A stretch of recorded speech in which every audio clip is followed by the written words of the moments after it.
what happens when country music royalty sits down across from one of daytime television's most outspoken voices, and the polite small talk suddenly turns into a showdown no one saw coming? Today we're revisiting the fiery exchange that split audiences, lit up social media, and had everyone choosing sides. The stage was set on The View. The studio buzzed with its usual energy, cameras rolling, audience leaning forward in anticipation. On the guest chair sat Reba McEntire, country music's undisputed queen, there to promote her new album and talk about her latest ventures. Her trademark red hair framed her face, her black blazer radiating confidence and command. Across from her, Joy Behar leaned in with that unmistakable spark in her eye. The one long-time viewers know means trouble is coming. The opening volley came wrapped in a smile. "You've been in this business for decades," Joy said smoothly. "What do you make of these young artists today? Seems like half of them are chasing followers more than real talent." Reba's smile stayed warm, but her eyes sharpened. "Well, Joy, every generation finds its own way to connect. These young folks are plenty talented. They're just using tools we didn't have back in my day." But Joy wasn't about to let it go. "Come on," she pressed. "Social media has cheapened the art form. Anyone with a phone can call themselves a musician now. Back in your day, you needed actual talent to make it." The air tightened. Whoopi shot Joy a warning glance, but it was too late. Joy was committed. Reba's voice dropped, velvet laced with steel. "Joy, talent is talent, no matter the platform. Some of the most gifted artists I know started out online. The tools may change, but the heart of music doesn't." Joy waved a dismissive hand. "You can't seriously compare a kid lip-syncing on TikTok to what you built your career on. There's entertainment, and then there's art." The audience stirred. The co-hosts shifted uncomfortably. But Reba leaned forward now, her southern drawl thickening. "Funny you bring that up, Joy. Because last I checked, you started out as a comedian. And comedy, like music, comes in all shapes and forms." The crowd let out a collective, "Ooh!" Joy stiffened. "I never said I was an authority." Joy snapped back, her tone sharpening. "I'm saying there's a difference between paying your dues and getting handed fame because you went viral." Reba didn't miss a beat. "Paying dues?" she repeated, voice low but cutting. "Honey, I sang in honky-tonk bars at 16. $20 a night if I was lucky. I drove thousands of miles in a beat-up car, slept in truck stops, played to crowds of 5 people. So trust me, I know a little something about dues." "I'm not talking about you, Reba," Joy shot back. "I'm talking about these kids today. Millions of followers overnight, suddenly thinking they're musicians. And I'm telling you," Reba fired back, her composure cracking just enough to reveal the heat underneath. "Those kids are working harder than you think. 18-hour days writing songs, learning instruments, connecting with fans. Just because it looks easy doesn't mean it is." Whoopi tried to interject, but Reba wasn't finished. 40 years in this business taught me one thing. Respect goes both ways.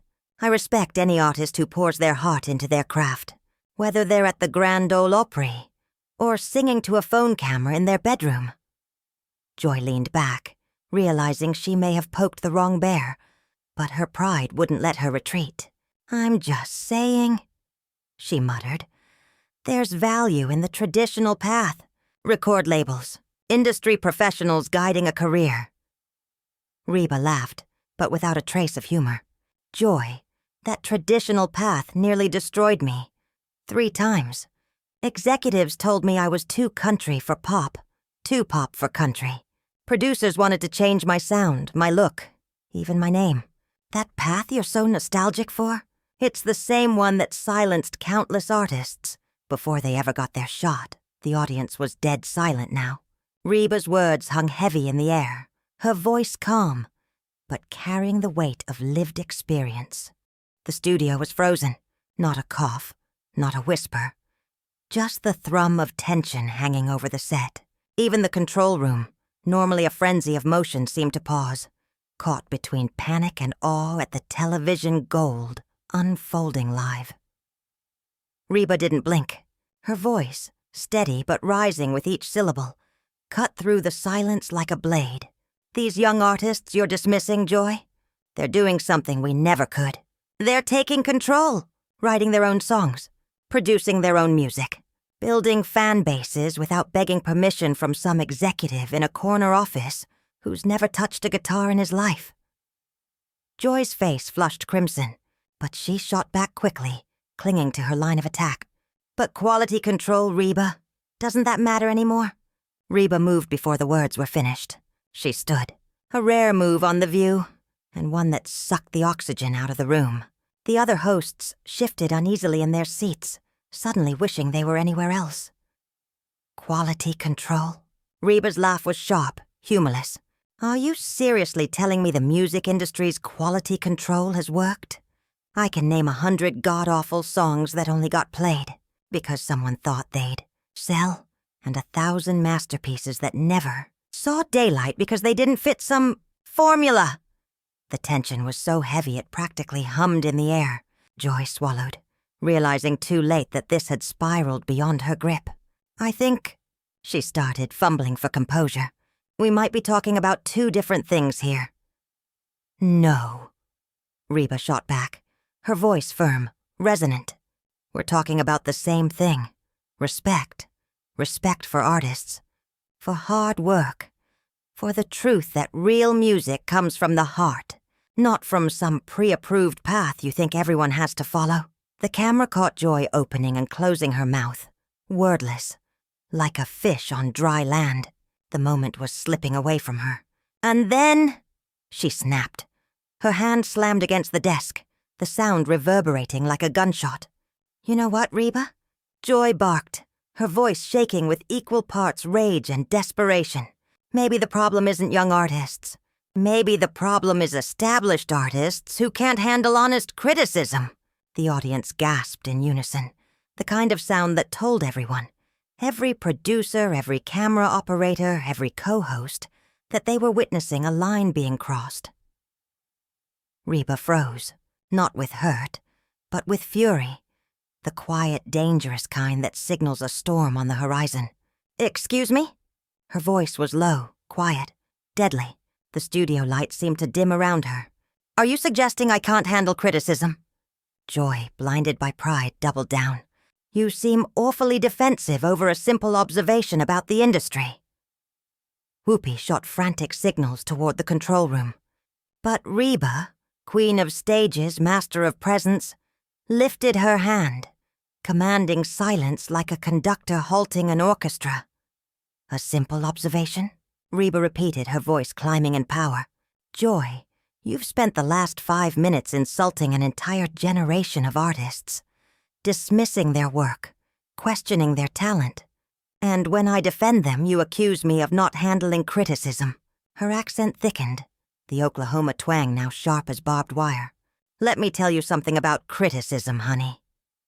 The word honey dripped with venom, a dagger wrapped in silk. I've been criticized by better people than you, by critics who actually know music, by fans who love me enough to push me higher, by peers who respect the craft enough to give me honest feedback. But you, what you're doing isn't criticism. What you're doing is looking down your nose at artists whose boots you aren't fit to shine. The crowd erupted. Gasps, murmurs, a few scattered cheers. The studio had turned into an arena, and Reba was commanding every inch of it. Joy's face went from red to a dangerous shade of purple. How dare you? How dare I? Reba thundered, cutting her off, her drawl rolling thick now. How dare I what? Tell the truth? Call out a woman who thinks she can sit in judgment of artists who've bled for their craft? You want to know what takes real talent, Joy? She leaned across the table, eyes blazing. Real talent isn't sitting behind this desk day after day, cracking jokes about people you've never met, sneering at industries you've never worked in, and mocking art forms you don't understand. Sarah looked like she wanted to vanish beneath the table. Sunny sat frozen, mouth slightly open. Alyssa scribbled in her notebook like she was documenting history. Whoopi, ever the professional, knew the train had already left the tracks. She opened her mouth to intervene, but before she could, Joy pushed back her chair, rising to her feet to meet Reba's full height. "You think you're so high and mighty?" she spat. "Just because you've sold some records and strutted around in cowboy boots?" The words hung in the air like the crack of lightning before the storm. "Well, let me tell you something. Country music, princess." Joy spat the word like poison. "Some of us have been fighting real battles while you've been out there singing pretty songs." The silence that followed was suffocating. You could almost hear the producer's heartbeats hammering in the control room. Reba stood perfectly still, her expression unreadable for 3 long seconds. Then something in her face shifted. The anger didn't fade, but it cooled, hardened into something sharper. "Something dangerous. Real battles?" Reba's voice was calm now, almost eerily so, and somehow more terrifying than her shouts. She stepped closer to the table. "Joy, you want to talk about battles? Let me tell you about battles." Joy instinctively leaned back as Reba advanced. "I fought the battle of being told I wasn't pretty enough for Nashville. I fought the battle of being told I was too old to rebuild after my divorce. I fought the battle of losing 8 members of my band in a plane crash, and somehow found the strength to walk back on stage 3 months later. I fought the battle of raising a child alone in an industry that chews women up and spits them out. I fought the battle of building my own record label when everyone said I was out of my mind. I fought the battle of proving that a middle-aged woman could still sell out arenas when they tried to write me off as finished." With each line, her voice grew stronger, filling the studio until it felt like the walls were closing in. "And you know what the hardest battle was, Joy?" Reba's eyes locked on hers. "Fighting people exactly like you. People who think they know better. People who think success should come with an apology. People who believe a microphone gives them the right to tear down what others have spent a lifetime building." Joy opened her mouth, but Reba wasn't finished. "You sit there in your cushioned chair, collecting your cushioned salary, cracking cushioned jokes, and you have the audacity to tell me, and an entire generation of artists, that we don't meet your standards. Your standards? Tell me, Joy, what songs have you written? What instruments have you played? What stages have you commanded? What records have you sold? I don't need to be a musician to have an opinion." Joy blurted, but her voice had lost its edge. Reba laughed, a cold, humorless laugh. "An opinion? Calling someone's life's work worthless isn't an opinion, Joy. It's an insult. And when you insult artists I've mentored, artists I've watched pour their souls into their craft, you better believe I'll answer back." The cameras zoomed in tight. Joy looked flustered, out of her depth, like someone who had started a fire she couldn't control. Reba looked like a force of nature, controlled fury, wrapped in elegance. "And another thing." Reba's finger pointed like a gavel. "Don't you ever call me princess again. I've earned everything I have. I've earned the right to be addressed with respect, just like every other guest who sits in this chair. The fact that you think a cute nickname can diminish me tells me everything I need to know about your character." Whoopi finally tried to step in. "Reba, maybe we should all take a breath." "No, Whoopi," Reba said firmly, though not unkindly. "I'm not done, because this isn't about me anymore. It's about every artist who's ever been dismissed by someone who thinks they're above them. Every young dreamer told their work doesn't matter because it doesn't look the way it used to. And I'll be damned if I let anyone, I don't care who they are or what show they're on, disrespect the music that gave me everything." Joy was unraveling now, scrambling for footing. "Look, maybe we got off on the wrong foot." Reba's eyebrows shot up. "Wrong foot? Joy, honey, this wasn't an accident. You tried to start a fight with someone you thought would just smile politely and take it. Well, surprise, I'm not that person. Never have been. And I'm certainly not going to start today. Not here. Not in front of millions of people who deserve better than to watch you tear down their heroes." The silence stretched. Joy Behar, for perhaps the first time in her career, was utterly speechless. Her mouth opened, closed, but no words came out. The other hosts sat frozen, watching the wreckage unfold in slow motion. And then, the twist no one expected. Joy's shoulders slumped. The fight drained from her posture. When she finally spoke, her voice was quieter, smaller. "You're right." The words were so soft the boom operators had to scramble to make sure they caught them. Who had been braced for another round of sparring, actually blinked in surprise. "I'm sorry," Reba said at last, clearly not expecting this shift. "You're right," Joy repeated, louder this time. "I came in thinking I could score some easy laughs, make a few cheap cracks at the expense of country music, and the young artists carrying it forward. I figured you'd just chuckle. We'd move on to your album, and that would be that."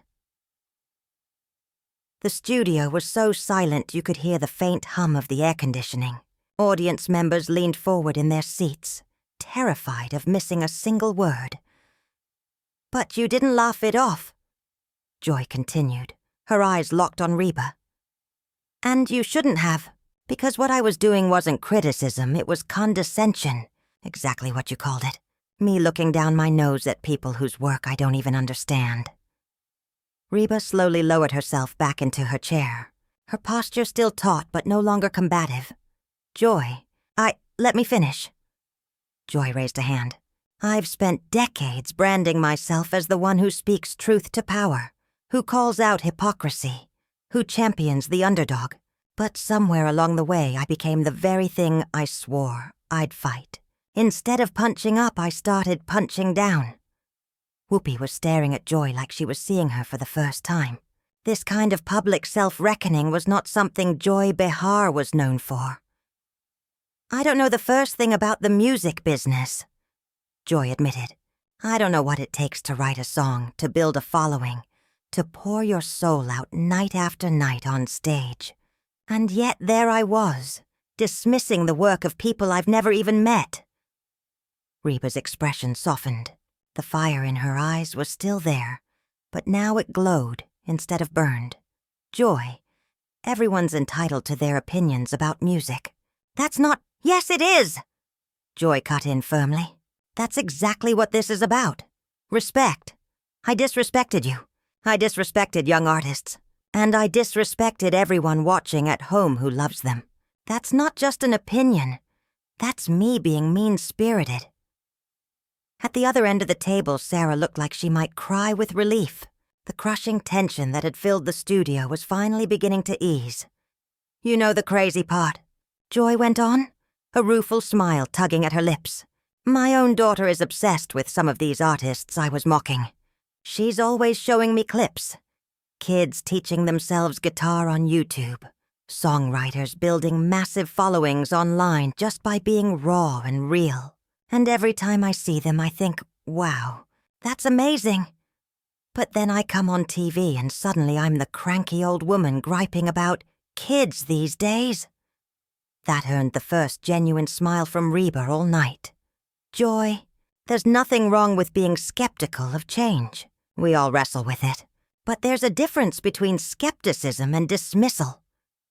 "And I crossed it," Joy admitted, multiple times. "The princess line? Totally out of bounds. You're a legend. You've earned respect, especially here." Reba leaned forward, voice softening. "You know what, Joy? I might have let my temper run hotter than it needed to. I could have made my point without quite so much fire." "Are you kidding me?" Joy laughed, and this time the sound was real. "You were magnificent. I haven't been put in my place that thoroughly since my mother caught me lying about homework in 3rd grade. And just like then, I deserved every second of it." The audience, who had been holding their breath, finally exhaled.